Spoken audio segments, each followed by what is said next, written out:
Hi, I'm Dr. Suresh Ramalingam, thoracic oncologist at Emory University and the Winship Cancer Institute in Atlanta.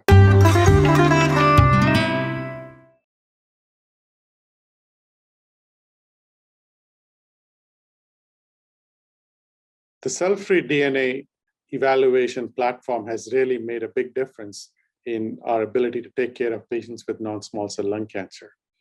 We're now using cell-free DNA to make molecular diagnosis. Now, at the time of diagnosis of stage 4 adenocarcinoma, we first say that molecular testing should be done before patients are started on treatment, so we know exactly what molecular abnormality they have. If they have a treatable driver mutation, then targeted therapy is the best option for that. We used tissue as the platform to make molecular diagnosis. But we know that in some situations, tissue may not be available, or the patient has bone-only disease and bone does not provide an optimal platform to do molecular testing. In these situations, using plasma has now become a very valuable tool.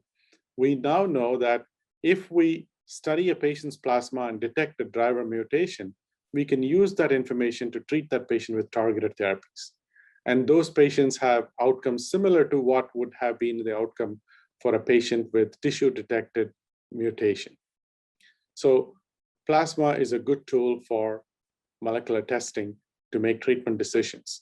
Now, I would say that there are some caveats. Plasma may not pick every patient with mutation that tissue picks up. And on the alternative side, there are some patients where the tissue will not pick up the mutation, but the plasma will pick up the mutation. So there may be down the road future for both plasma and tissue testing, so every mutation is detected.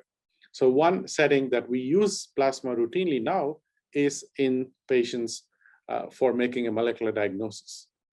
Another potential avenue for information coming from plasma guiding therapy is acquired resistance. We know that targeted therapies result in acquired resistance. With EGFR mutations, with osimertinib frontline therapy, the median PFS is about 19 months, and patients invariably, unfortunately, develop progression. So we can now use plasma to look at resistance mechanisms, and these resistance mechanisms can guide therapy. Now, there are anecdotal reports of plasma-derived resistance mechanism resulting in a subsequent treatment approach that helps the patient. This is still in a research setting. We don't make routine decisions based on plasma resistance mechanisms, but we know that this can be a useful platform down the road. Now, there's also increasing research on using plasma to look at minimal residual disease.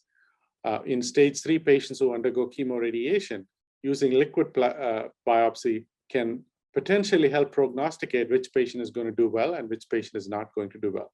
This could also have implications in screening for lung cancer in the patients at high risk for lung cancer.